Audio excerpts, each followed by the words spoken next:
Que ahorita lo cambian. Muy buenos días. Bienvenidos al seminario institucional del día de hoy.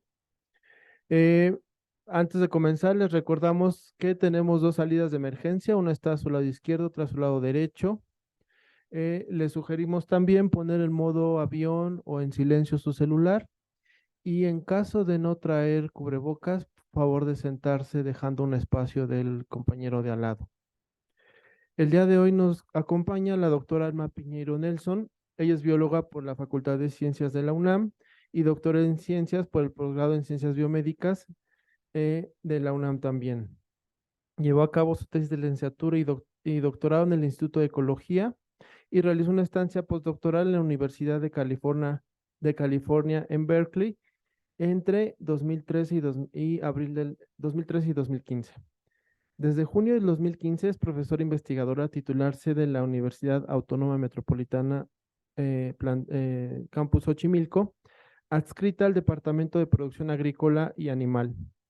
Fue jefa del área de investigación en sistemas agrícolas en condiciones limitadas de la producción y responsable del cuerpo académico PRODEP, Agricultura Sustentable. Es participante experta de la red en línea de laboratorios para la detección e identificación de organismos vivos modificados, asociado al Convenio de la Diversidad Biológica de las Naciones Unidas.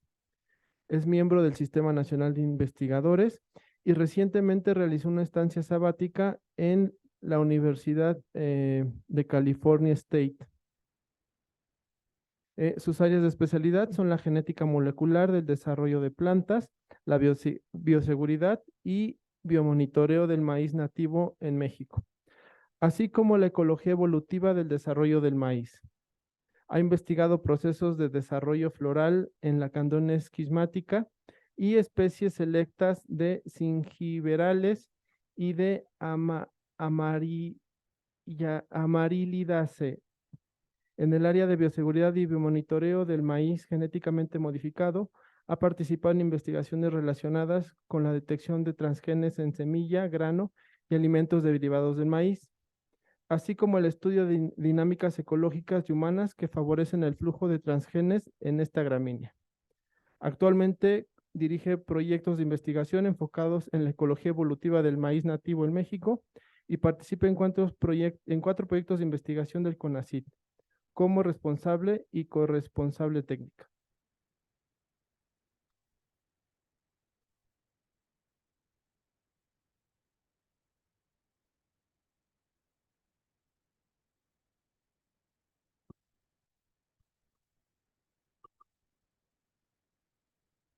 Bien, entonces, buenos días. Es un gusto estar aquí en el Instituto de Biología. Agradezco al doctor Ulises Rosas por la invitación a participar en el seminario institucional. También al doctor Omar, por ser mi anfitrión el día de hoy. Como ya mencionaba el doctor Omar, pues una parte importante de mi trayectoria ha tenido que ver con otros temas que no es lo que voy a hablar hoy, que tiene que ver con bioseguridad y biomonitoreo de maíces nativos. Ulises me dijo que si quería platicar de eso en el seminario institucional aquí del Instituto de Biología, le dije, no, quiero hablar de flores, ¿no? Mi otro lado, que casi no lo puedo, que no lo puedo explotar, digamos, en la institución en la que estoy ahorita, que es la UAM Xochimilco, en donde estoy en la licenciatura de agronomía, por lo tanto, pues ahí el enfoque es más bien en plantas cultivadas de interés comercial, ¿no? Entonces, bueno, aquí voy a hablar primero una primera aproximación conceptual a lo que a lo que tiene que ver con plasticidad del desarrollo, y después de eso un pequeño esbozo de cuáles son las últimas, bueno, cuáles son las bases, digamos, de la genética del desarrollo comparada bueno, obviamente en angiospermas, en el caso de desarrollo de la flor. Y luego hablaré rápidamente de un par de ejemplos de la candonia con la que trabajé en el doctorado, con zingiberales, donde sí, y también trabajé en un análisis comparativo durante el postdoctorado, y ya más recientemente Amarilidaceae, en particular la especie de Hymenocallis harrisiana, que es una especie, digamos, nativa de México y de hecho que está presente de manera silvestre aquí en la Repsa. Entonces, bueno, ese es el título. Ah, se me olvidó prenderlo. Bien. Entonces, el concepto de plasticidad es un concepto que si bien no podemos decir que es polisémico, sí podemos decir que diferentes personas y académicos quizá entienden cosas distintas al respecto. ¿Por qué? Porque por un lado se habla de plasticidad y casi siempre está vinculado con el concepto de plasticidad fenotípica, que es muy importante, y aquí tenemos una primera definición de Piglius y de hace ya un tiempo, que es la habilidad de un genotipo para producir diferentes fenotipos cuando es expuesto a diferentes ambientes a lo largo de su ontogenia, ¿no? O desarrollo. El concepto de plasticidad fenotípica es el que más se utiliza y el que más ha sido abordado desde aspectos tanto teóricos como prácticos, y este a su vez a veces se mezcla con el concepto de plasticidad de desarrollo y no hay una frontera clara entre una cosa y otra. Ahorita voy a tratar de hacer unos pequeños apuntes de cuáles son las diferencias entre estos dos conceptos, pero empezaremos con el que se definió primero, que fue plasticidad fenotípica. Y uno de los primeros estudios abordando esta noción de plasticidad fenotípica, la capacidad de un genotipo particular de expresar diferentes fenotipos dadas, por ejemplo, diferencias en condiciones ambientales. Una primera manera de tratar de evaluar este proceso de plasticidad fenotípica fue a través de lo que se llaman las normas de reacción. Estos fueron trabajos que se hicieron a principios de los 1900, ¿no? Y empezando con un concepto que se llamaban curvas fenotípicas, y en donde se trataba de ver la intensidad y dirección de la respuesta de los organismos a un estímulo externo, es decir, cómo reaccionaban ante diferentes ambientes. Se hicieron muchos estudios, sobre todo con, con Daphnia, ¿no? Como especie modelo animal, ¿no? Y lo que se trató de... A ver, ¿dónde está el apuntador? Aquí está. Bien, y entonces lo que había como visión es que había cierta configuración genética favorecía una cierta norma de reacción que podía generar fenotipos más o menos variables o plásticos, ¿no? Teníamos algunos casos, por ejemplo, en donde podíamos tener diferentes genotipos y lo que veíamos es que cada uno tenía una respuesta diferente, pero no estaban respondiendo al ambiente. Luego podíamos tener cambios en el ambiente en donde sí había una respuesta al ambiente, pero esta era proporcional entre diferentes genotipos. Luego podíamos tener sí interacciones genotipo por ambiente, en donde sí había respuestas diferenciales de diferentes genotipos ante cambios en las condiciones ambientales. Estas podían ser, digamos, para el mayor crecimiento, más algo, o podía haber, de hecho, respuestas contradictorias en donde una cierta población con cierto genotipo puede tener una mejor respuesta en ese ambiente variable, otra no tener respuesta y otra, de hecho, tener una respuesta negativa. Entonces, en este contexto, era una manera de tratar de entender cómo las poblaciones, ¿no? Porque este tipo de estudios se hacen a nivel poblacional, no a nivel individual, que tenían características particulares, respondían a ambientes variables. Y lo que vemos es que, bueno, así como se había hecho mucho trabajo, sobre todo en este organismo acuático Daphnia, también se habían hecho trabajos en plantas, y aquí podemos ver, iba a poner ejemplos de zorritos árticos y así dije, no, pero solo plantas, así que vamos a poner ¿no? Que la plasticidad fenotípica existe de manera común en diferentes organismos, y un caso aquí bastante claro de ver es, por ejemplo, los morfos que podemos tener durante procesos de floración, crecimiento y floración en el verano, en donde hay poca humedad, y el morfo que se desarrolla, que tiene cambios sustanciales en el tamaño y forma de hoja, y de manera notable el tamaño y pigmentación de los pétalos de esta flor, en esta especie de Moricandia arbensis, ¿no? Cuando era el morfo de primavera, cuando había mucha más humedad ambiental, más agua, ¿no?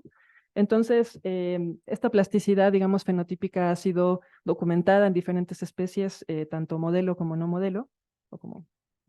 Y también vemos que la plasticidad puede ser desde el tamaño relativo de ciertos órganos, como son las hojas, como son las flores, la pigmentación de hojas y flores.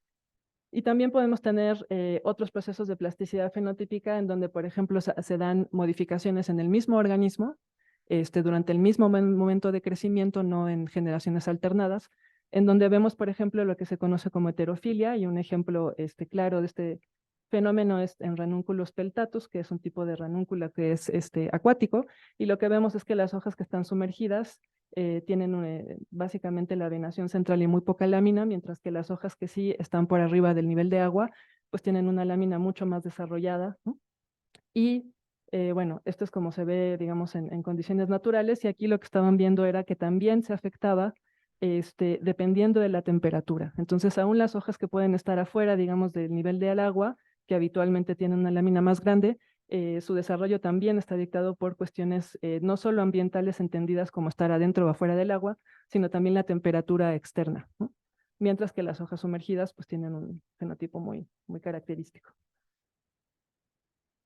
Entonces, bueno, de nuevo, el concepto de normas de reacción para tratar de entender cuál era la respuesta de diferentes poblaciones de cierta especie a estímulos diferentes ambientales, casi siempre cuando estaban en un contexto experimental, pues se les sometía a condiciones extremas, ¿no?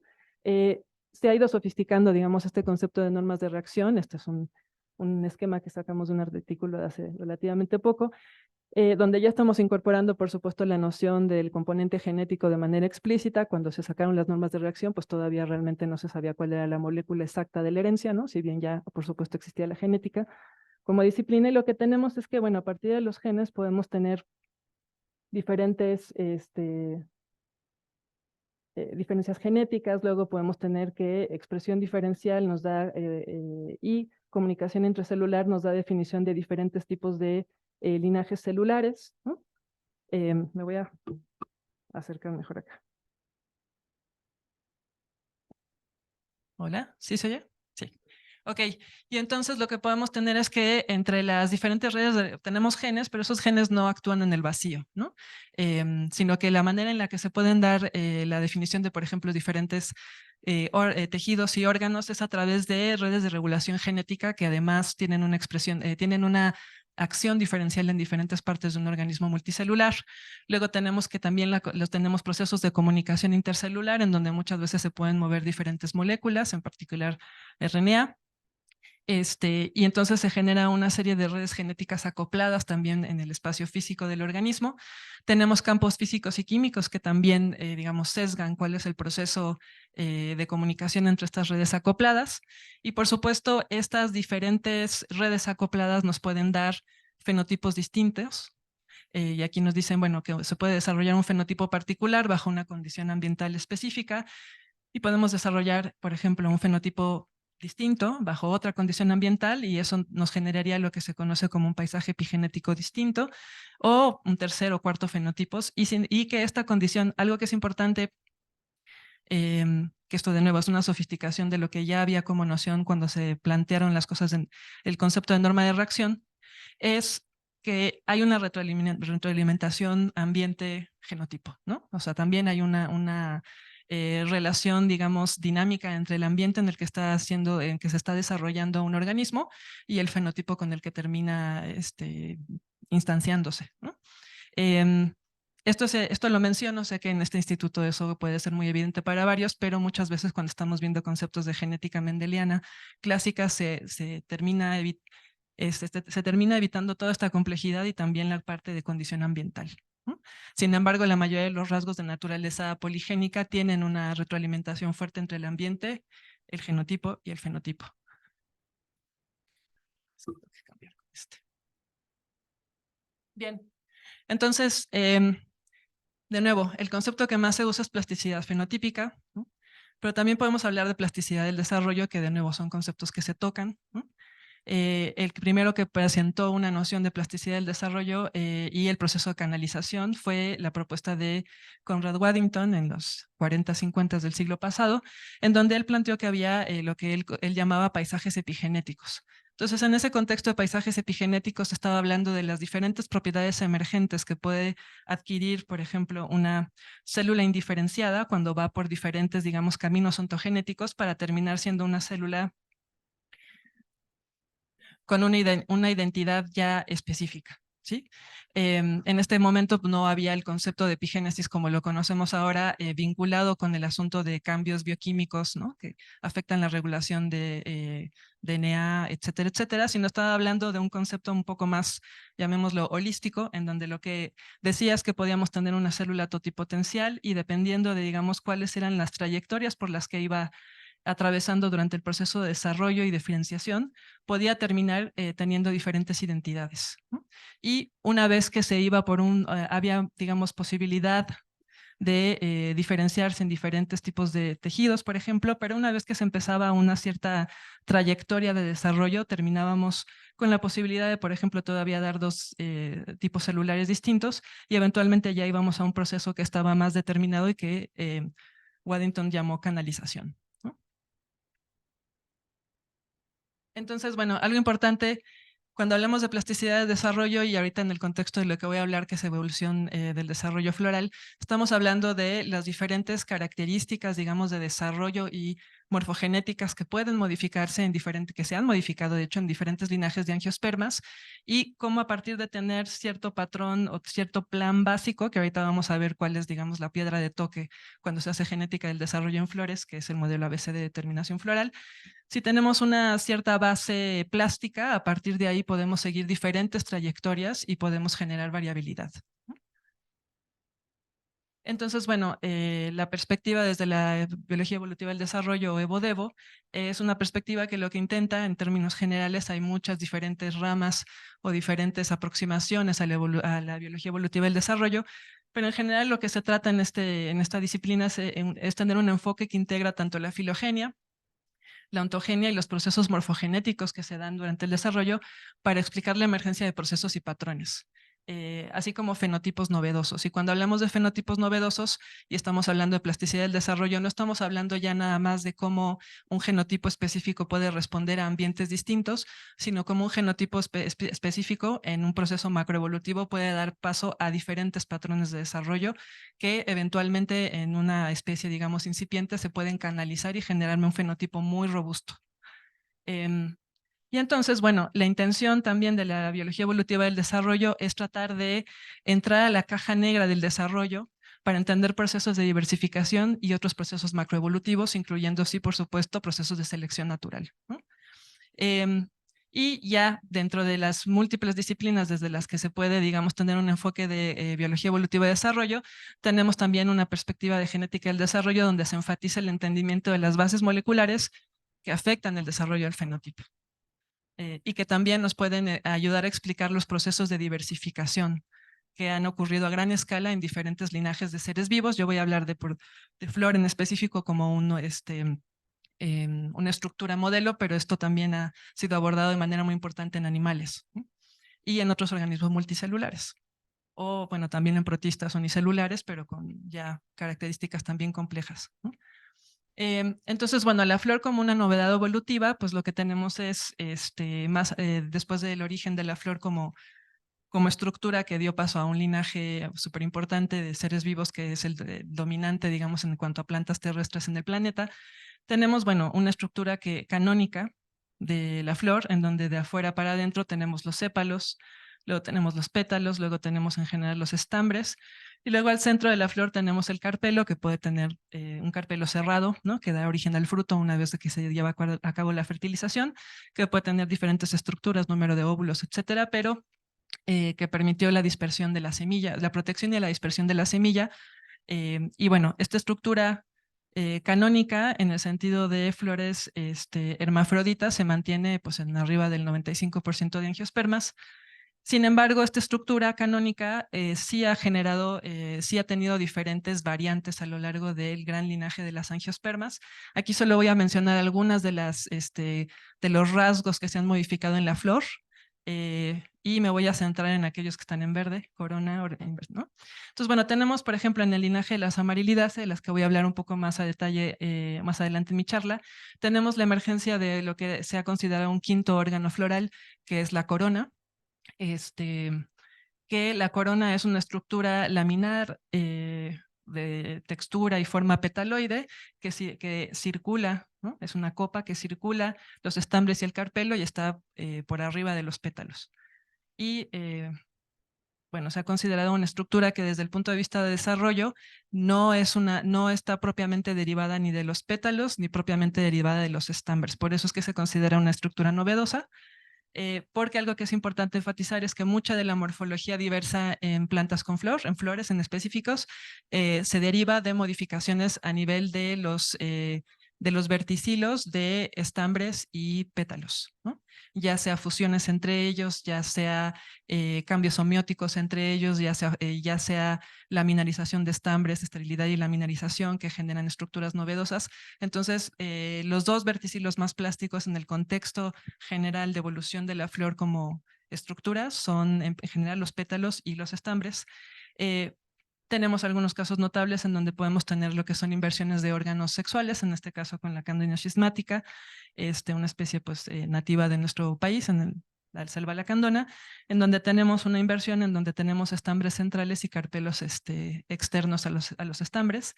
Este es un cambio heterotópico, es decir, de posición de un órgano, y esto es una condición que realmente es muy, muy extraña dentro de las angiospermas, por eso también fue tan notable el descubrimiento de esta planta y su descripción por parte de un botánico de aquí del jardín, del Instituto de Biología, Esteban Martínez y Clara Ramos.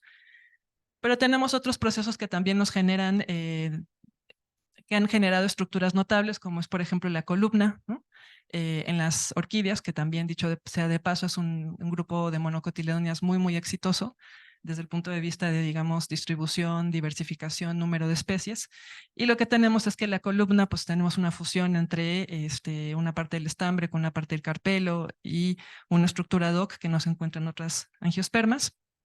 Tenemos también procesos, y aquí nada más lo estoy ejemplificando con el ciato de una euforbia, como de reducción y fusión, en donde se generan inflorescencias que superficialmente pueden parecer una sola flor.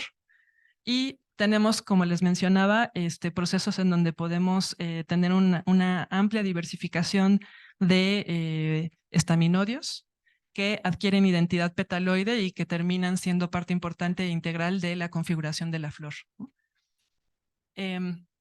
Entonces, como les mencionaba al inicio de la plática, digamos, el modelo de referencia para hacer estudios de genética del desarrollo, para tratar de entender los procesos de diversificación de las flores de una especie, o de una especie o un linaje específico, la piedra de toque que se ha utilizado por más de 20 años es el modelo ABC de determinación floral de órganos, de determinación de los órganos florales, perdón.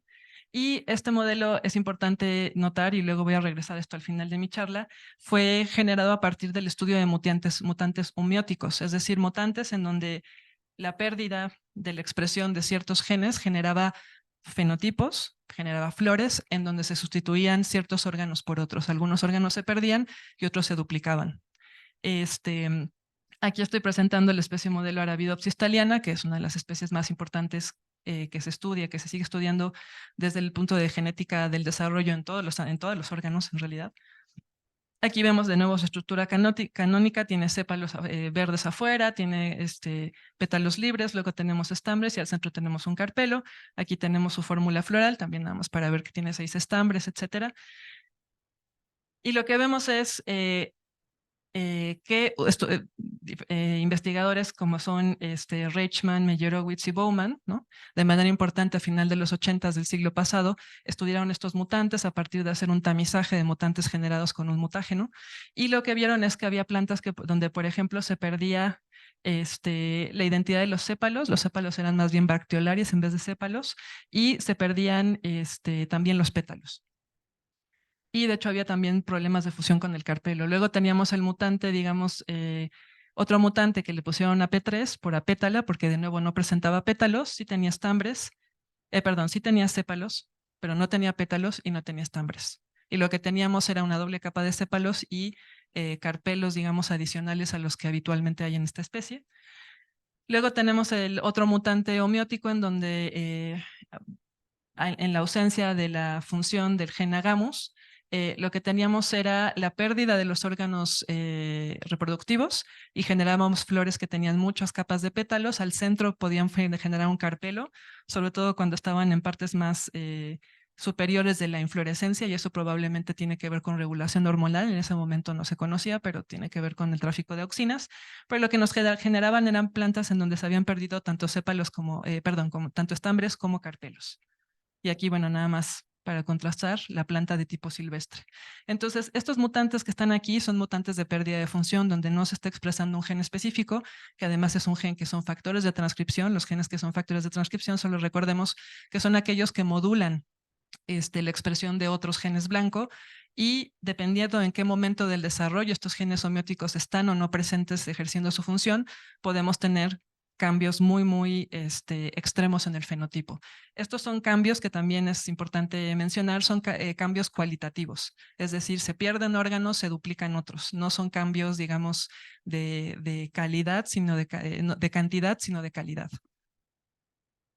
Y bueno, con base en la sistematización de la información generada a través del estudio de estos mutantes de pérdida de función, ¿no?, de genes homeóticos en Arabidopsis thaliana y los ortólogos de estos mismos genes en Antirrhinum majus, que es una planta ginácea, se generó lo que se conoció como el modelo ABC de determinación floral, que trataba de compendiar esta información y entender cómo la interacción entre las proteínas generadas por los genes A, B y C nos daba origen de la determinación de diferentes órganos florales en el contexto del meristemo floral. El modelo básicamente dice que cuando tenemos solo expresión de los genes A en el primer verticilo de la flor, se generan sépalos. Cuando tenemos, durante el proceso de diferenciación del primordio floral, la expresión de los genes A junto con los genes B, se generan los pétalos. Cuando tenemos la expresión concertada de genes B con C, se generan los estambres, se determina la identidad de estambres, y la expresión del gen C solo determina la identidad de carpelo. Entonces, bueno, los genes A, creo que eso lo borré. Los genes A son apétala 1 y apétala 2, los genes B son pistilata y apétala 3, como está aquí. El gen C es agamos. Entonces, este modelo relativamente simple y creo que fácil de entender fue lo que se usó de base para ver cómo este modelo en una planta con una estructura de nuevo estereotípica, ¿no?, los 4 verticilos libres, etcétera, bueno, sépalos, pétalos y estambres libres, ¿no?, se mantenía en otros linajes de angiospermas que tenían modificaciones florales notables. Y entonces 20 años después, es decir, en 2010, estamos ya todavía un poco atrás con respecto al presente, pero se hicieron múltiples esfuerzos para ya trabajar con lo que ya se conocían como plantas no modelo, es decir, plantas en donde no había quizá toda la infraestructura genética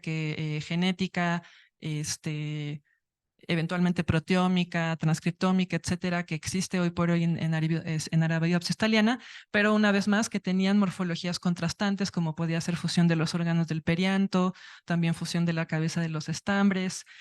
Podíamos tener otras en donde teníamos lo que se consideraban pues las angiospermas del grupo ANA, ¿no?, como las Papaveraceae, teníamos las orquídeas y tratar de entender también cómo se daba la emergencia de la columna en particular, y teníamos pues también flores muy modificadas como aquellas que vemos en las gramíneas, ¿no? Y lo que se vio es que estudiando los ortólogos de estos genes ABC en estas especies, se dieron cuenta que los patrones de expresión espaciotemporales de algunos de estos ortólogos sí variaban.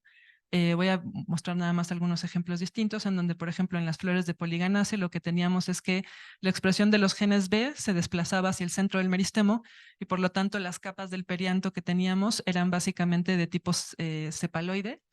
Teníamos la formación de estambres y de carpelos.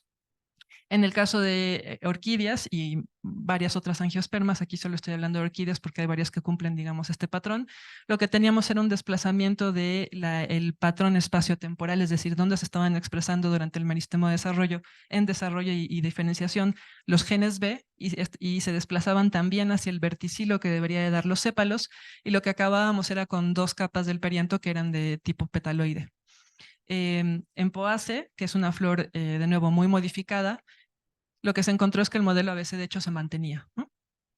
Y luego, algo que es interesante de hacer notar, bueno, Nymphaceae, nada más esta que también, ¿no?, lo que veíamos en este tipo de flores de este grupo, tenemos una gradación morfológica en donde tenemos sépalos, luego tenemos pétalos cepaloides, luego tenemos pétalos, luego tenemos pétalos estaminoideos, luego tenemos estaminoideos y luego tenemos estambres. Entonces hay una gradación morfológica, además de que no se agrupa en verticilos separados, sino que tiene un desarrollo espiralado.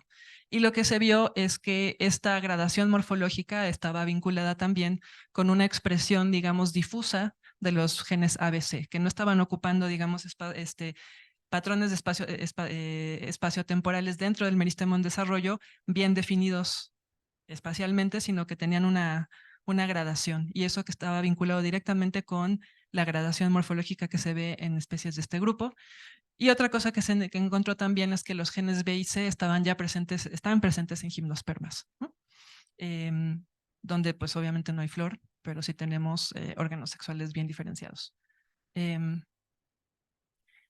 Entonces, bueno, estudiando también en este mismo sentido, en esta lógica de tratar de ver cuáles eran los posibles cambios en los patrones de espacio temporales de expresión de genes vinculados con el desarrollo de los diferentes órganos florales, es decir, un enfoque en donde estábamos viendo si había mutaciones homeóticas, donde se sustituye un órgano por otro o se cambia la posición de un órgano por otro. También en su momento colaboré con el grupo de investigación de Elena Álvarez Bulla, en donde se hizo toda la parte genética de clonar los genes B y C de la Candonia schismática. Esto también fue trabajo de Francisco Vergara, que está en este instituto. Y lo que se encontró después de hacer análisis tanto de hibridación in situ como de interacciones proteína-proteína y también estudios de los genes, digamos, aislados de la Candonia, introducidos a Arabidopsis thaliana como sistema heterólogo, porque la Candonia es un micoheterótrofo que no se puede cultivar. Lo que se vio es que la función de la proteína no cambiaba sustancialmente. Los genes B seguían rescatando, por ejemplo, el fenotipo de mutantes de pérdida de función en Arabidopsis. Las interacciones entre las proteínas, solo había una copia de cada una de los genes A, B y C, bueno, de los B y C, perdón, y las interacciones proteicas hechas también en un sistema heterólogo, es decir, en levadura, ¿no? Se mantenían similares a las de Arabidopsis, es decir, no había un cambio de la interacción bioquímica de las proteínas. Sin embargo, lo que se vio con los experimentos de hibridación in situ es que el único lugar en donde coincidía la expresión tanto de los dos genes B, que es apétala 3 pistilata, con el gen C, y por lo tanto recuerden que tenemos que tener expresión de los genes B y C para poder determinar la formación de estambres, era en el centro del meristemo floral de los botones de la Candonia schismática. Entonces esta es la base molecular de un desplazamiento de los estambres al centro de la flor. Después hicimos estudios, eso lo hice durante el doctorado, no los voy a presentar aquí, pero los menciono brevemente, en donde queríamos ver cuáles eran los procesos que regulaban a AP3, ¿no? Es decir, a este gen B que solo se estaba expresando en el centro del meristemo floral, que no tenía modificaciones a nivel de interacción proteína-proteína, pero había algo que lo estaba desplazando a solo expresarse, es decir, solo producirse en el centro del meristemo floral. Y lo que vimos es que no eran cambios en la región promotora de apétala 3, como era una hipótesis, porque eso se llegó a ver en el caso de Arabidopsis, que diferentes partes del promotor, secuencia regulatoria, estaban vinculados directamente con la expresión, digamos en el caso de Arabidopsis, de apétala 3 en diferentes partes del meristemo de flor. Entonces eso no era el cambio. Se pensó que también eran desplazamientos del regulador de apétala 3 directo, que es LIF y UFO, al menos lo que se sabe en Arabidopsis. También hicimos hibridaciones in situ de UFO, y UFO se expresa tanto en la zona de carpelos como en la zona de estambres. Entonces tampoco es UFO, ¿no? Entonces ahí todavía queda algo por estudiar, pero pues nos falta poder regresar a la Candonia. Ojalá se pueda, ¿no? Bien, entonces aquí estamos hablando de nuevo de cambios importantes en el patrón de expresión, el cambio de la posición de ciertos órganos, el cambio, por ejemplo, en la identidad de la parte de los sépalos y las pétalas para que acaben todos pareciendo petaloides, ¿no?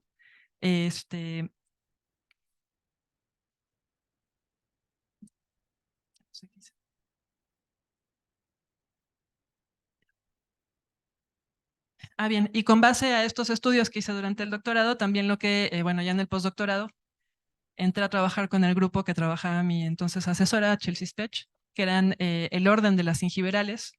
El orden de las gingiberales es donde está el jengibre, está el plátano, están varias especies de interés ornamental, por ejemplo, cana, está Strelitzia y varias otras.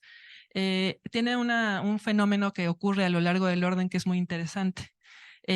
Tenemos que, en el caso de lo que se considera el grupo basal de este gran orden, que son el grupo donde están los plátanos, tenemos una estructura estereotípica de monocotiledonia, tenemos un merismo trímero, donde tenemos 3 sépalos, 3 pétalos, 3 estambres, y luego tenemos un carpelo de 3 lóculos. Sin embargo, conforme vamos viendo diferentes grupos más derivados dentro del orden de las gingiberales, lo que se ha apreciado es que hay un proceso progresivo de esterilización de ciertos estambres, de pérdida de la identidad de esos estambres, y esos estambres o no se desarrollan o se forman estructuras laminares. Siendo el caso más extremo, y recordemos que digamos el rasgo basal es 3 estambres fértiles y un carpelo trilocular. El rasgo más extremo, por ejemplo, se da en cana, en donde lo que tenemos es que solo queda la mitad de un estambre fértil, solo queda la mitad de la teca. La otra mitad de la teca, de hecho, es laminar y petaloideo. Y además, tanto en el caso de cana como en el caso de Marantaceae, de que es otra familia dentro de este orden, no solo tenemos una reducción máxima del número de estambres fértiles a solo la mitad de un estambre, sino que además tenemos un cambio de simetría en la flor. Aquí en este esquema, digamos, de fórmula floral no se alcanza a percibir, pero las flores además son asimétricas, no tienen un eje de simetría, ¿no? Claro. Entonces, cuando yo llegué a este laboratorio, ya se habían hecho muchos análisis de, bueno, qué está pasando con los genes B y con los genes C. ¿Por qué los genes B y los C? Recuerden que los B están vinculados con la formación de pétalos, los genes B y C están vinculados con la formación, el desarrollo de estambres, y el gen solo con el desarrollo del carpelo. Entonces se habían clonado los genes B y C de diferentes especies de este orden, y se habían hecho diferentes análisis para ver qué estaba pasando con estos genes. Y bueno, aquí nada más esto es una filogenia muy simplificada, es nada más un esquema donde nos muestra como los dos grandes grupos, lo que se conoce como el grupo del clado de los jengibres y el clado de los plátanos. El clado de los plátanos es parafilético. Sin embargo, lo que vemos es la flor del plátano de nuevo tiene pues sus estambres fértiles, tiene un carpelo central, los sépalos y los pétalos son libres, mientras que en el caso de, aquí un ejemplo del clado del jengibre, esto es cana, de la familia Canaceae, y lo que tenemos es uno de los estambres se vuelve una estructura petaloide muy, muy conspicua.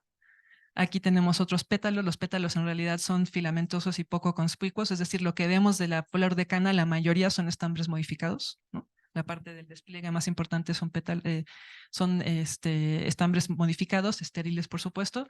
Y luego tenemos aquí la mitad, ¿no? El estambre, y luego tenemos la mitad de, no está puesta aquí, nos falta. Ah, sí, no se alcanza a ver, pero esto es una parte laminar y esta parte que se ve aquí es la mitad de la teca. Eso es lo que queda de estambre fértil en este grupo. Entonces tenemos estas modificaciones que además se ve que ha sido un proceso evolutivo, digamos, de gran alcance y de larga escala, porque estamos hablando de que hay un cambio progresivo, una laminarización progresiva de los estambres en diferentes familias de un solo orden. Y lo que se vio también es algo que también es muy común en angiospermas, es que GLO es pistilata, es uno de los genes B, apétala 3 es otro gen B, y luego tenemos a gamus, que es el gen C. Y haciendo la clonación directa de los diferentes genes B y C, se dieron cuenta que había diferentes copias de estos genes en diferentes linajes. Por ejemplo, en la familia de los jengibres, lo que veíamos es que teníamos 3 copias de gen pistilata o globosa, es decir, teníamos el ortólogo y 2 parálogos más. En el caso de Apétala 3 teníamos también el ortólogo y con respecto a Arabidopsis y un parálogo más, y en el caso de Agamus también teníamos 2 copias. Y lo que se veía es que había una expresión diferencial en los diferentes órganos petaloides que se iban generando en las flores de esta familia, ¿no? Que esto me lleva a otra cosa, un patrón muy común en el caso de diversificación de los verticilos, de los pétalos y de los estambres en angiospermas, es en la gran mayoría de angiospermas tenemos más de una copia de cada gen homeótico, y lo que se ha visto es que cuando hay duplicados de genes homeóticos, habitualmente se subfuncionalizan. Por ejemplo, uno solo se expresa en la región que va a dar origen a pétalos y otro solo se expresa en la región que va a dar origen a estambres. Eso es el proceso de subfuncionalización, pero también se ha visto que ha habido procesos de neofuncionalización, ¿no? Es decir, donde uno de las 2 copias, ¿no?, de este gen duplicado adquiere un rol dentro del proceso morfogenético diferente al ancestral. Por ejemplo, en la generación de los espolones en Aquilegia, ¿no?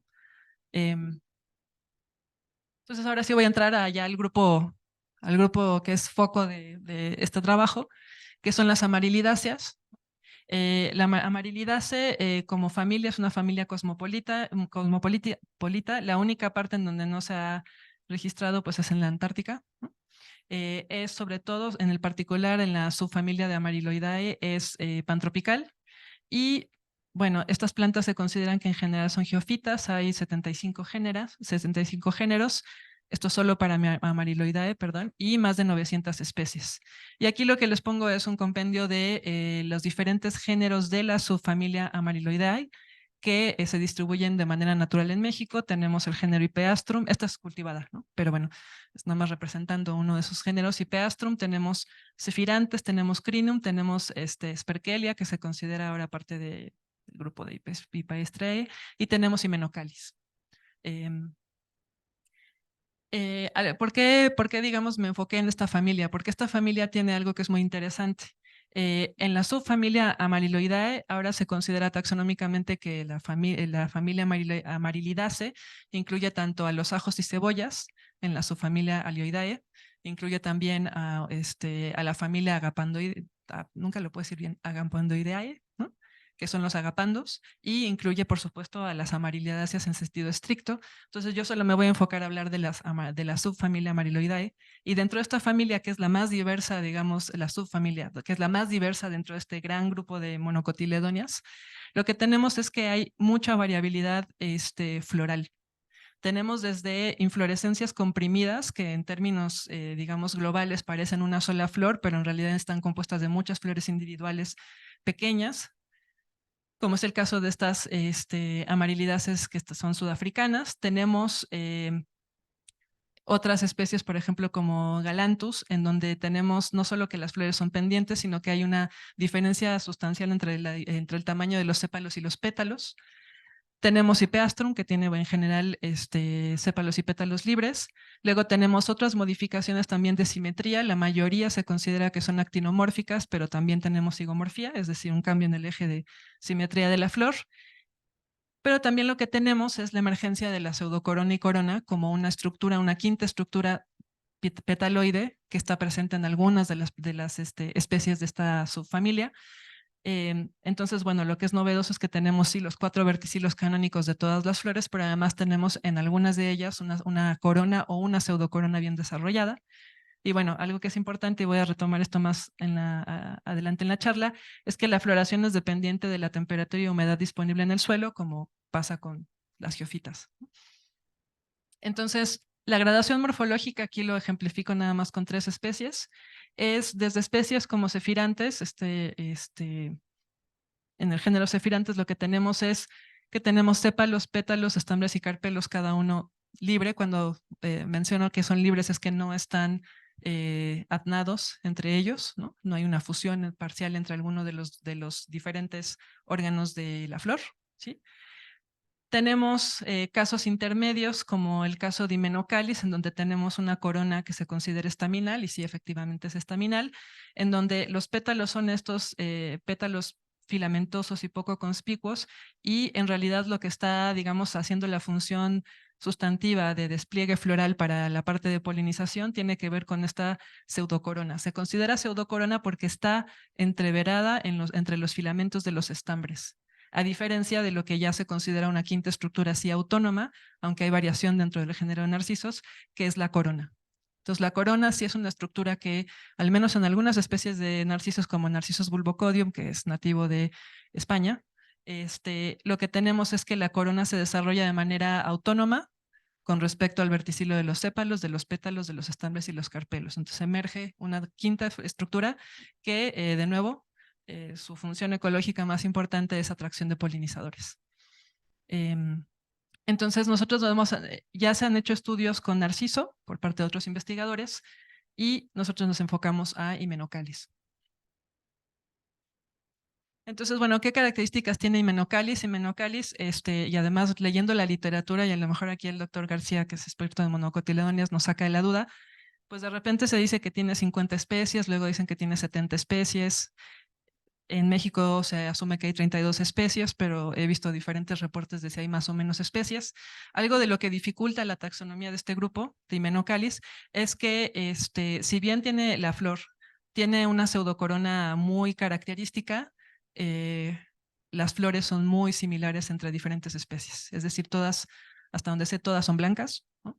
Varían en tamaño, varían en el tamaño, digamos, de la pseudocorona. Hay algunas que tienen una corona más pequeña, una más grande. El tamaño total de la flor también varía, pero en realidad la estructura canónica de Hymenocallis, la flor es muy similar entre ellas.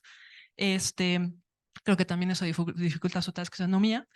Y bueno, se consideran que son hierbas perennes con crecimiento cíclico, es decir, que tienen un periodo de latencia obligada o continuo. Cuando hablo de crecimiento cíclico continuo, estamos hablando de la parte del eje aéreo y sobre todo de la parte vegetativa, porque la floración sí está más determinada para ciertos momentos del año, ¿no? Y bueno, en particular vamos a trabajar con Hymenocallis harrisiana, que es una geófita del Valle de México. De nuevo hemos trabajado con los que están presentes aquí en la REPSA. Y esta planta presenta dormancia, ¿no? Y su crecimiento del eje aéreo empieza entre abril, ¿no? Se da entre abril y junio, la floración se da entre mayo, finales de abril, mayo, un pedazo de junio, y después de la floración, fructificación, el eje aéreo entra en senescencia, se muere y entra en dormancia el bulbo y hasta el siguiente año vuelve a retomar de nuevo crecimiento. Entonces son especies perennes, pero el crecimiento es cíclico. Entonces, bueno, cuando ya entramos a trabajar con esta especie, la primera pregunta que se nos vino fue, ¿cuándo comienza el proceso de formación de la inflorescencia? Y eso es algo que no sabíamos, ¿no? Sabíamos cuándo emerge el escapo y sale la inflorescencia, pero una vez que emerge el escapo del bulbo, en realidad si uno disecta las flores que hay ahí, ya están bastante, la estructura de los 4 órganos florales canónicas ya está bastante determinada y de hecho los botones florales son bastante grandes. Entonces una pregunta era, bueno, ¿en qué momento se está formando la inflorescencia embrionaria, ¿no? Y teníamos como antecedente otras especies en donde se habían hecho estudios de genética, bueno, más bien de series del desarrollo, perdón, como Narcissus cinerine, y ahí lo que se documentaba es que estas especies, que son geófitas más bien de zonas más hacia los polos, ¿no? Lo que veían es que se inicia el desarrollo de la inflorescencia a finales del verano, ¿no? Cuando la planta está entrando en senescencia, ¿no? La parte aérea está entrando en senescencia. Luego, el verano previo a la floración del siguiente año. Luego la planta, el bulbo entra en dormancia, se arresta el desarrollo de la inflorescencia y una vez que se retoma, digamos, el siguiente año, en la primavera del siguiente año, el proceso de reactivación, digamos, fisiológica de la planta, empiezan a generarse nuevas hojas. El eje aéreo que volvemos a ver, estas plantas también tienen crecimiento cíclico y a su vez se continúa el proceso de desarrollo de la inflorescencia. Entonces, como solo teníamos estos datos para irnos con Hymenocallis, lo que hicimos fue pues hacer colecta y disección de bulbos en diferentes momentos del año, en 4 momentos del año, posteriores a la floración. Entonces, bueno, tomamos, hicimos histología de bulbos que estaban ya en senescencia del eje aéreo, ¿no? Para ver si ya se estaba generando la inflorescencia, digamos, del próximo año. Nos dimos cuenta que no. Tomamos bulbos a 3 meses de que ya la planta había entrado, digamos, en dormancia en la parte del eje aéreo para ver si se estaba formando todavía, porque ahí todavía hay agua, ¿no? O humedad ambiental, si se estaba formando, digamos, la inflorescencia del siguiente año y no. 6 meses después tampoco y hasta 10 meses después de la senescencia del eje aéreo, estamos hablando de que estas plantas, si las colectamos en julio, aquí estamos hablando de abril, se veía que se reactivaba el crecimiento. No la formación de la inflorescencia, ahorita vamos a hablar de eso propiamente, pero sí la activación del meristemo apical del bulbo, porque estos cortes no lo permiten ver con detalle, pero lo que veíamos tanto posterior a la senescencia del eje aéreo, 3 meses después, 6 meses después, es que no había ni siquiera era evidente el meristemo apical. No se estaban generando nuevas catáfilas, no se estaban generando nuevas hojas, estaba como en dormancia y solo se reactivaba el crecimiento pues unos meses antes de la siguiente floración. Entonces, bueno, este es un resultado de la tesis de una estudiante mía, Paola López Cedillo, quien se graduó este año. Y bueno, esto es un dato interesante porque de nuevo lo que teníamos como información previa era que en algunas otras especies de Amaryllidaceae se iniciaba el proceso de formación de la inflorescencia del siguiente año antes de que se acabara el ciclo de crecimiento en el año previo, y aquí no, aquí es muy cercano a cuando ya de hecho va a florecer. Entonces, bueno, aquí nada más algunas otras fotos que nos muestran que entre mayo y junio se da la activación del meristemo apical, ¿no? Y aquí lo que tenemos es la formación de nuevas hojas. Aquí vemos el meristemo apical. Las hojas a veces se ven así como, como un poco redondeadas, pero lo que teníamos era la formación de múltiples hojas y normalmente salían alternadas, una hoja primero, otra después, como es común en monocotiledóneas. Y lo que veíamos es un poco más adelante, lo que encontramos además durante mayo y junio hicimos colectas de varios bulbos y eso lo hizo tanto Paola durante su tesis de maestría y de manera importante Genaro Ramírez, ahora aquí en el Instituto de Biología. En tiempos posteriores se hicieron colectas durante mayo y junio para tratar de agarrar la serie de desarrollo completa y lo que nos dábamos cuenta es que encontrábamos, generación de hojas, generación de hojas, generación de hojas y luego un proceso de transición acelerada en donde pasábamos de un meristemo apical con la generación de hojas a un meristemo de inflorescencia donde podíamos ver ya la formación de primordios de flores. Y esta transición de meristemo apical a meristemo de inflorescencia a meristemo de flor era un proceso que pues no tenemos que todavía sentarnos a ver los datos de colecta, pero se puede dar en el proceso de una semana, 10 días. Entonces era un proceso muy acelerado y por lo tanto, de nuevo, una cosa que, o sea, después de trabajar con la candonia no aprendí a meterme con plantas difíciles y entonces con las Amaryllidaceae el gran tema es que si queremos ver etapas tempranas de desarrollo de la inflorescencia se tienen que disectar bulbos, ¿no? No es como con otras especies en donde se puede, pues el meristemo apical está afuera y podemos agarrar etapas muy tempranas de desarrollo de la inflorescencia y después de la flor estando afuera. Entonces, pues fue un proceso de ensayo y error. Pero de nuevo, entonces aquí teníamos la formación de meristemo de inflorescencia, aquí también meristemo de inflorescencia, y veíamos ya la formación de, digamos, protuberancias a los costados de este meristemo de inflorescencia. Esta foto quizá ahorita no se ve muy bien, pero donde ya veíamos una morfología diferente a lo que eran los primordios de hoja. Veíamos también lo que sucede en muchas inflorescencias, en donde ya teníamos la formación de primordios florales de manera pareada, ¿no? Y aquí lo que tenemos es un corte también, todos son cortes longitudinales del bulbo. Y aquí lo que estamos viendo es un proceso en donde ya se alcanza a ver una parte del eje del escapo y estas de aquí ya son flores embrionarias. Sin embargo, pasar de esta etapa de flores embrionarias que fueron encontradas en disecciones de bulbo a la etapa, digamos, intermedia antes de que emerja el escapo del bulbo, no hemos podido encontrar esa etapa y llevamos, o sea, de nuevo, es un proceso acelerado de desarrollo y como no se puede ver a ojo, nada más viendo la planta externamente, no hemos podido lograr encontrar ese puente. Sin embargo, entonces por eso aquí, esta es mi justificación para luego dar un salto cuántico a la flor ya desarrollada, ¿no? Lo que tenemos aquí es, una vez que emerge el escapo, lo que sí tenemos es, si disectamos la inflorescencia, vemos que hay botones florales en diferentes etapas de desarrollo, entendidas por dos cuestiones que pueden ser cuantificadas visualmente. Una, el tamaño total del botón floral, que normalmente cuando emerge el escapo, de nuevo ya las flores tienen un tamaño relativamente grande que es de 1 centímetro de longitud. Cuando ya abren pueden tener hasta 15 centímetros, ¿no?, de tamaño desde la base del carpelo hasta ya, digamos, la parte superior de la flor. Y vemos diferentes flores en etapas de desarrollo. Y la otra cosa que es distintiva de estas plantas, que si las disectamos ya tienen los 4 órganos canónicos desarrollados, sépalos, pétalos, que están fusionados en un tubo, estambres y carpelo. Lo que se desarrolla de manera tardía, y esto es consistente con lo que se veía en Narciso, es los primordios de la pseudocorona. Entonces aquí tenemos un botón floral que debe de tener como 1 centímetro de longitud. Y lo que vemos es, bueno, es un ovario ínfero, ¿no? Tenemos un tubo floral, aquí tenemos parte de digamos, todo lo que va a ser el estilo, que llega hasta arriba. Luego tenemos la parte por afuera de los pétalos y tenemos los estambres. Algo que es notable de esta especie es que los estambres, cuando ya emergen el escapo, vemos botones florales, aunque sean de 1 centímetro. Lo que domina dentro del botón floral es el tamaño de las anteras de los estambres. Ese tamaño ya no cambia sustancialmente en etapas posteriores del desarrollo. Lo que cambia es el tamaño total, digamos, de la flor, el tubo floral, y los filamentos del estambre sí tienen un proceso de expansión importante, pero las anteras ya tienen el tamaño pues, que van a tener a preántesis. Y entonces lo que encontramos es, tenemos estos filamentos cortos, pero lo que alcanzamos a ver en esta foto de este corte histológico longitudinal es el primordio de los unos filamentos que son los primordios de la pseudocorona.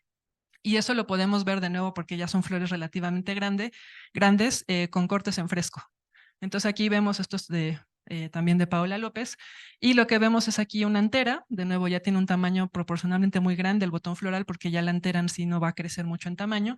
Tenemos este filamento que conforme, digamos, en la parte más distal del filamento es normalmente verde, fotosintético, pero vemos que en la base ya podemos ver estos filamentos que en realidad van a ser los primordios de la pseudocorona. Y ahorita por el contraste no se alcanza a ver, pero aquí también estamos, este es un grupo de estambres a los que les removimos la antera y lo que vemos es aquí el primordio de filamento. Y este tipo de noción es consistente con lo que se ha visto en narcisos. Esta es una foto, perdón que no se ve más nítida, pero desde el artículo original está así, en donde podemos ver también los primordios, en este caso, de Narcissus bulbocodium, de lo que va a dar origen a la corona, ¿no? Entonces ya en etapas posteriores del desarrollo, aquí estamos, este botón ya tenía varios centímetros de tamaño, estaba de hecho ya preantético y tuvimos que cortar nada más esa sección porque de nuevo terminan siendo botones florales muy grandes. Lo que vemos es esto que se alcanza a ver aquí, es la pseudocorona que está plegada. Y una mejor manera de visualizarla es este corte que hizo Genaro, que es muy bonito, en donde podemos ver aquí, estos son un corte transversal. Sí, transversal. En donde podemos ver los 6 filamentos de los estambres, ¿no? Tejido vascular, etcétera, y lo que podemos ver es la continuidad de la pseudocorona, que en flores preantéticas, de hecho, está plegada sobre sí misma para caber dentro del botón floral cerrado, ¿no? Generan un continuo y luego tenemos, por supuesto, al exterior los pétalos, ¿no? Y bueno, al centro tenemos el estilo, una parte del estilo. Entonces, lo que encontramos es que es una estructura petaloide, que se genera en etapas tardías del desarrollo, que sí se deriva, como ya habían mencionado varios autores, de los filamentos. Pero lo interesante, y esas son las preguntas que queremos abordar ahora que ya tenemos lo mejor que hemos podido una serie de desarrollo, ¿no? Aquí tenemos también unas fotos de cortes en fresco, nada más mostrando que aquí tenemos un botón floral que tiene, me parece que tiene 1 centímetro, aquí hasta un botón floral preantético, entonces si se dan cuenta el crecimiento es acelerado, y pasar de un botón floral de 1 centímetro cuando emerge el escapo a un botón floral que abre, pueden ser 5 días. Entonces es un crecimiento en tamaño acelerado, y en ese proceso de crecimiento de tamaño acelerado también se está dando esta formación acelerada de la pseudocorona. Y lo que vemos es ¿dónde emerge la pseudocorona? Bueno, los estambres están atnados a la corona, ¿no? A los pétalos. Donde empieza a surgir el filamento es donde surge la pseudocorona. Y aquí podemos ver algunos acercamientos de cortes en fresco, y aquí podemos ver, pues, una vez más, nada más para recordarles cómo es el fenotipo de esta planta una vez que ya abre, ¿no? Entonces, después de haber hecho esta parte de, digamos, la serie de desarrollo floral o tratar de entender cuándo se daba el proceso de formación de la inflorescencia, descubrir que se da en realidad muy cercano al periodo de floración, luego hacer las diferentes series histológicas para tratar de agarrar todo el proceso de desarrollo, y luego ya cortes sobre botones florales emergidos para ver cuándo se daba la formación de la pseudocorona. Algo que desde el inicio queríamos averiguar, pero primero teníamos que tener la serie de desarrollo, era pues cuáles son las bases moleculares de la formación de la pseudocorona. Me voy primero a lo que se sabe en narciso, ¿no? En narciso, como les comentaba, esta corona es una estructura que en algunas especies de narciso sale de manera totalmente autónoma a tanto el verticilo de pétalos para afuera y la verticilo de estambres para adentro. Sin embargo, hay algunas especies de narciso en donde sí parece que está vinculada con el filamento de los estambres. Pero en la especie modelo, que es Narcissus bulbocodium, que es un narciso que tiene una corona muy grande y por eso lo escogieron, es totalmente libre, y ahí también se hicieron series de desarrollo de los botones florales de esta especie, y lo que veían es que salía del perigonio y no estaba vinculado ni con pétalos ni con estambres, ¿no? Porque tiene un hipantio esta especie. Sin embargo, lo que no sabemos es qué sucede con estas estructuras intermedias. Sí, ya verificamos que efectivamente se derivan de los estambres, pero lo que todavía no sabemos es cuál es el proceso morfogenético para pasar de estambres que tienen ya una estructura cilíndrica, ¿no? Que tienen un tejido vascular bien diferenciado, a pasar a una estructura laminar que tiene todos los visos de una estructura petaloide, ¿no? Y recuerden que conforme va madurando el botón floral, los estambres se vuelven verdes, ¿no? Entonces, además cambia, digamos, la composición, bueno, no la composición, la fisiología del filamento, mientras que la parte de la pseudocorona se vuelve totalmente petaloide, ¿no? Al menos, digamos, superficialmente. Entonces, un poco la idea es, retomando el modelo ABC de determinación floral, lo que estamos lo que estamos analizando ahora es cuáles son los reguladores de los genes B. ¿Por qué los genes B? Porque, bueno, con base a lo que sabemos en otras especies, los genes B son los que están vinculados con la formación de los pétalos, los estambres y también con la formación de estructuras laminares derivadas de cualquiera de estos dos órganos. Una posibilidad es que sea una regulación, digamos, posterior de una reactivación de los genes B en estos primordios de pseudocorona, vinculados con la expresión de el regulador de uno de los genes B que se llama UFO, que son Usual Floral Organs, es una proteína FBOX que se une con otro factor de transcripción que se llama LIFI, que es particular de plantas, y que esto favorezca, digamos, el desarrollo en etapas tardías de la pseudocorona. Entonces, para abordar esta otra pregunta, decidimos llevar a cabo una aproximación más bien transcriptómica, en donde para analizar no solo quiénes son los reguladores de los genes B en estas etapas tardías del desarrollo cuando emerge la pseudocorona y se desarrolla, sino también algo que es muy importante es cómo es la regulación de otros genes que se sabe que están vinculados con la delimitación de fronteras entre órganos. Porque también lo que es evidente de la serie histológica de Hymenocallis es que para que esta pseudocorona se genere tiene que haber un proceso en donde se, digamos, difunde la frontera entre el filamento y esta estructura laminar. Entonces hay genes, digamos, cadastrales que tienen que ver con la limitación de fronteras entre órganos o la identidad entre órganos. Queremos saber qué está pasando en el caso de Hymenocallis y también con el proceso de laminarización, que ahí probablemente son genes que se han caracterizado en las hojas, pero que también se sabe que son importantes para la laminarización de, por ejemplo, los pétalos. Y entonces generamos transcriptomas de lectura larga, nanopore. ¿Por qué usamos nanopore? Bueno, primero hay dos cosas, una práctica y otra económica. La práctica es, teniendo secuencias largas, lo que queremos evitar es un efecto que puede darse cuando usamos otras tecnologías de RNA-seq, por ejemplo, en donde nos dan fragmentos parciales de un transcrito y luego tenemos que ensamblarlos bioinformáticamente. Y en el caso de plantas, lo que se ha visto es que si nosotros tenemos parálogos de un gen, tenemos varias copias de un gen que nos interesa analizar, si tenemos un parálogo que se expresa mucho en el tejido de donde sacamos RNA y otro parálogo que se expresa poco, a veces el parálogo que se expresa poco, cuando es secuenciado o se genera una secuencia quimérica con el parálogo de alta expresión porque se parecen mucho a nivel del transcrito, o simplemente lo que se expresa poco, hay un sesgo hacia que se secuencie lo que se expresa mucho y se generan secuencias parciales.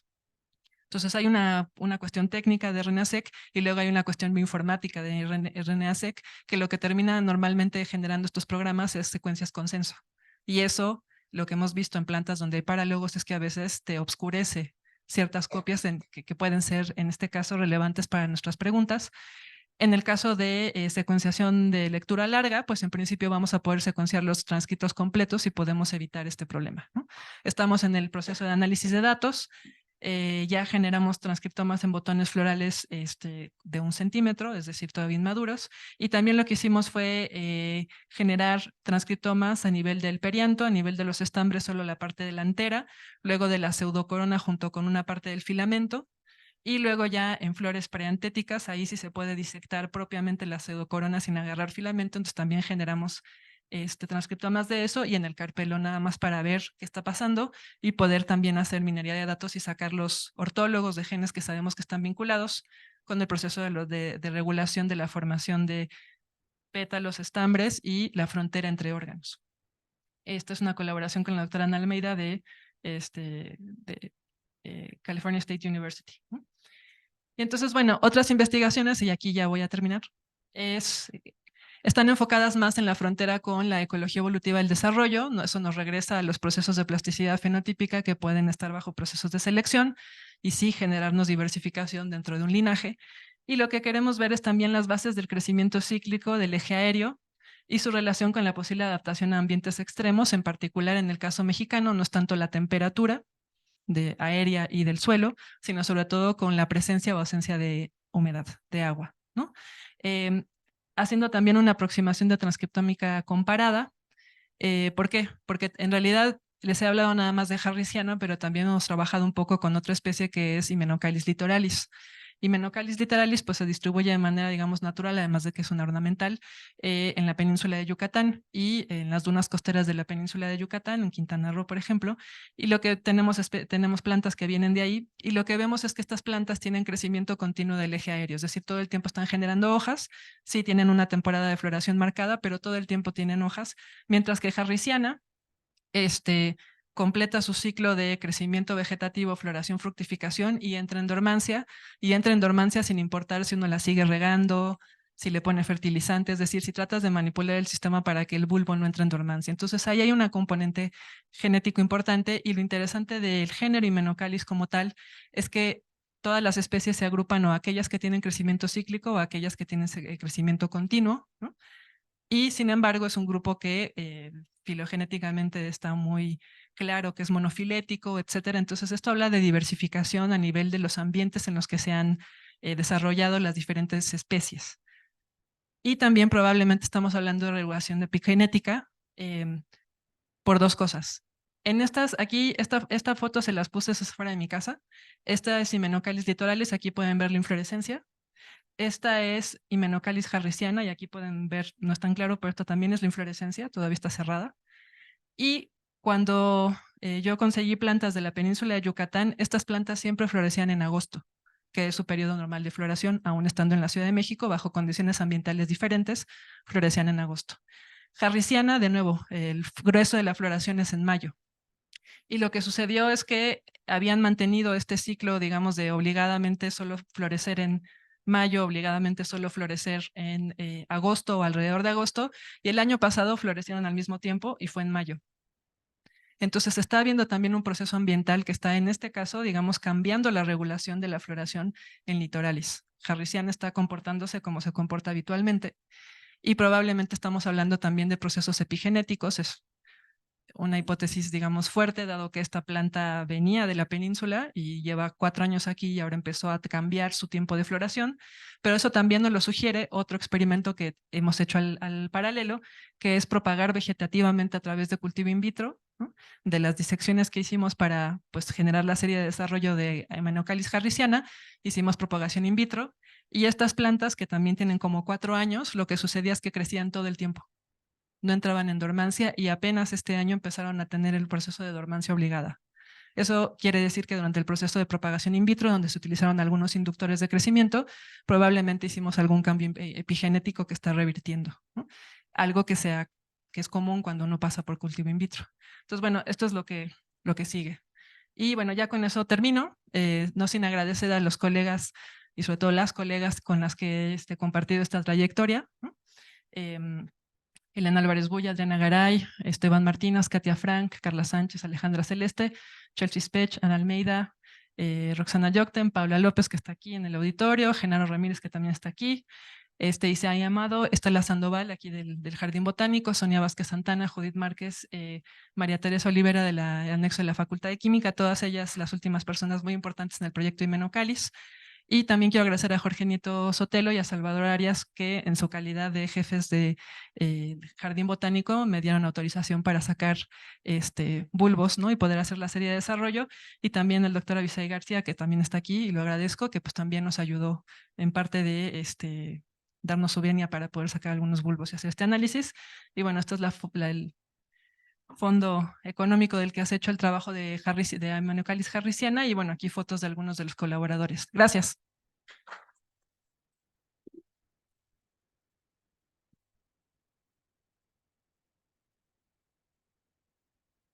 No. Tenemos tiempo para un par de preguntas.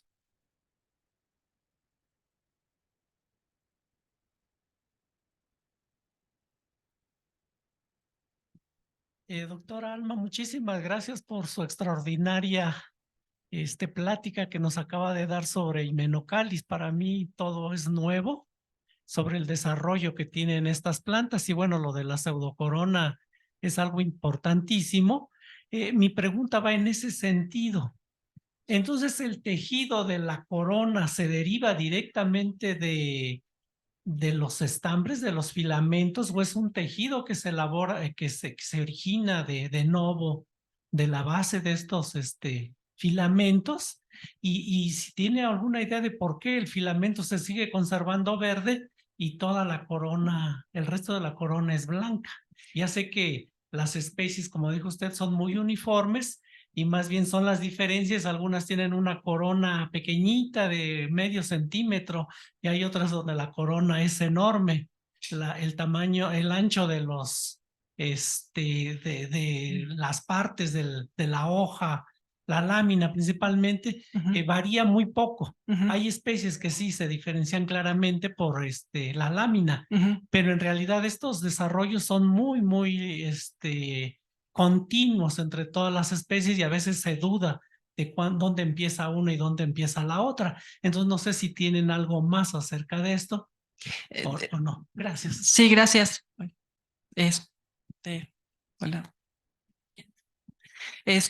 Sobre esta pregunta, efectivamente, los primordios de las pseudocoronas se generan como filamentos que están alternados con los estambres, es lo que hemos visto, pero parece que sí salen de la base de estos estambres, ¿no?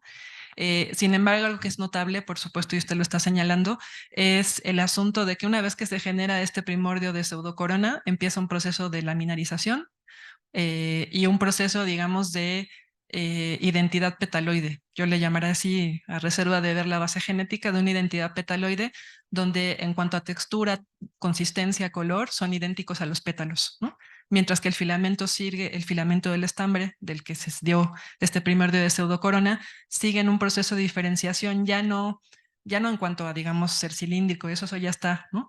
Pero sí en crecimiento y, por ejemplo, esto de que en etapas muy tempranas en botones florales muy chiquitos, recién emergidos, el filamento es blanco y en etapas posteriores vemos que adquiere la capacidad de fotosintetizar, es verde, ¿no? Entonces, la hipótesis, y eso es lo que estamos tratando de, digamos, estudiar utilizando aproximaciones de transcriptómica, me faltó decir que disectamos los diferentes órganos de Hymenocallis, hicimos además réplicas biológicas para poder hacer también análisis cuantitativos de de los genes que estén expresados en cada uno de estos órganos y con eso tratar de refinar la hipótesis de cuál es la base funcional, ¿no?, de la emergencia de la pseudocorona. Pero mi hipótesis así a priori, de nuevo así, antes de tener los datos, es que lo que tenemos es una regulación, en estos primordios de pseudocorona, una expresión de genes que están vinculados más bien con la formación de pétalos que con la formación de estambres. Esa es mi hipótesis. Obviamente vamos a ver qué encontramos, ¿no? Muchas gracias. Y nada más, otra cosa que por lo que Amarilidas es una familia tan interesante desde el punto de vista de, de los diferentes síndromes florales que tienen, es que tenemos especies sudamericanas, digo, poco estudiadas porque son geófitas que están pues en la cordillera de los Andes y en lugares muy difíciles, de difícil acceso. Narciso es la especie, digamos, ¿cómo decirlo?, de referencia para hablar de corona, pero tenemos especies sudamericanas que también tienen corona verdadera, ¿no? Y lo que sabemos es que el proceso de diversificación de las amarilidas en nuestro continente se dio en Sudamérica y lo que tenemos en México es pues una migración de sur a norte, ¿no? Entonces, y es una familia relativamente antigua, en fin, o sea, por eso me parece que es muy interesante para entender esta plasticidad del desarrollo floral, ¿no? Gracias. Hola, Alma, gracias. Es un comentario largo, pero a través de tu plática me puse a pensar y dije, ¿y qué? Los términos pseudocorona y corona, habría que preguntarles a los polinizadores si ellos consideran lo mismo. ¿Y qué tanto esto que tú estás haciendo, porque me recordó las rosas, qué tanto de esto que trajiste plantas de Yucatán y que te cambia la fenología, también el hombre la ha detectado y muchas de estas plantas son domesticadas porque o afectan el desarrollo, son otros seres que pueden afectar el desarrollo, pero también es la domesticación, el escoger, la selección que hacen los polinizadores, pero que también en este caso los seres humanos han hecho en esta y otras familias, comenzando con pues todas, pero también lo que tú estás estudiando esto de los transgénicos y que a veces me preguntan, oye, ¿y vamos a ser transgénicos del frijol? Ujú, Porque ya viene el cambio climático. ujú. Y entonces al momento que tú me enseñas que esta planta pueda cambiar hasta de fenología, nada más trayéndola a la Ciudad de México, es cuando dices, este país está cubierto de diferentes poblaciones, de diferentes, de la misma especie, pero que son fenotipos diferentes y que se debería de probar y estudiar esos fenotipos para diferentes cambios climáticos. Perdón, es un comentario muy largo. Sí, sí, gracias. Regresando a retomo tu comentario en varias partes. La parte de digamos, biología de la polinización en Hymenocallis está poco estudiada. Saben que son abejas, pero no hay así mucha información, ¿no? Y además, bueno, son blancas, etcétera. Entonces se asume que son probablemente insectos que ven en el espectro del UV, ¿no? Donde el blanco, pues, les atrae. Litoralis, la que les enseñé, esa era silvestre. Este, esa la rescaté de que sabían, y es súper tolerante a salinidad, porque de hecho pues viven en zonas costeras, pero además los individuos que me traje de la península era una duna que se había desgajado y de hecho regresaron del mar, o sea, estuvieron ahí sangaloteados por el mar y regresaron los bulbos, ¿no? Y los traje, los sembré y crecieron sin problema, y de hecho ya traían la flor adentro porque florecieron luego, luego, ¿no? Entonces sí, efectivamente hay, yo creo que hay procesos de adaptación local y también hay muchos fenómenos de plasticidad, por ejemplo, que pueden modificar la fenología, ¿no? O sea, el ambiente sí afecta el desarrollo y la temporalidad de los procesos de desarrollo, en este caso la transición a la floración, ¿no? Y nada más de lo que decías de las rosas, pues tenía este ejemplo, ¿no? Los humanos efectivamente nos las hemos pasado seleccionando mutantes homeóticos naturales. El caso más evidente cuando estamos hablando de ornamentales son plantas que tienen, por ejemplo, pétalos múltiples y eso se da por una una reconversión de estambres a pétalos, ¿no? Por cambios en el patrón de expresión del gen C en particular, ¿no? Entonces eso lo hemos hecho, pero el maíz también el maíz como especie cultivada, pues también es un proceso de selección de mutantes, ¿no? Homeóticos, ¿no? Si vemos con respecto al teocintle. Entonces, y luego llevándole a la parte de, digamos, generación de transgénicos, donde se vende, mi opinión es que se vende la noción de que podemos solucionar todo con tecnología, ¿no? Que es una discusión más amplia. Sin embargo, algo que también hay que tener en cuenta, por lo que yo soy muy escéptica de estas aproximaciones de bala dorada, ¿no? Vamos a usar biotecnología para solucionar ABC, es que muchas veces cuando se le quiere cambiar algo, por ejemplo, mayor número de semillas por vaina en los frijoles, por decir algo, ¿no? Lo que tenemos es que, y ahora que están haciendo edición genómica, que es mucho más eficiente hacer transformación genética que con otras técnicas, el asunto es que muchas veces están trabajando con genes desde un punto de vista muy simplista del desarrollo o desconociendo patrones de desarrollo y, por ejemplo, sin la información básica de que cuando están modificando el gen A, resulta que ese gen A es un factor de transcripción y tiene efecto pleiotrópico, ¿no? Entonces, yo creo que en el caso de plantas cultivadas como frijoles, ¿no? Y por supuesto también el silvestres, tenemos mucha variabilidad genética sobre la que se puede trabajar con fitomejoramiento convencional, ¿no? Y probablemente eso va a ser mucho más robusto, ¿no? Tanto plástico como robusto, porque la plasticidad te da robustez. O sea, la capacidad de, digamos, poder crecer a pesar de que te cambie el ambiente es también y florecer y fructificar es una característica robusta, ¿no? Lo podemos hacer con plantas que ya tenemos, no hay que estar generando nuevas así, ¿no? Sí, gracias. Hola. Hola, mencionaste que al poner la estrella de Belén con la otra planta, te florearon casi al mismo tiempo. Ujú. ¿Puede ser que también influya en la genética factores que están en la rizósfera y que ayuden a cambiar la floración de estas? Porque en mi otro caso yo he juntado en macetas grandes la cana lily y también la estrella de Belén y también me han floreado al mismo tiempo, pero yo supongo que debe de ser de alguna comunicación entre las raíces con la rizósfera o algo por el estilo, que igual podría ser afectado la genética de los bacterias o microorganismos dentro del suelo con la genética de la planta, ¿podría ser?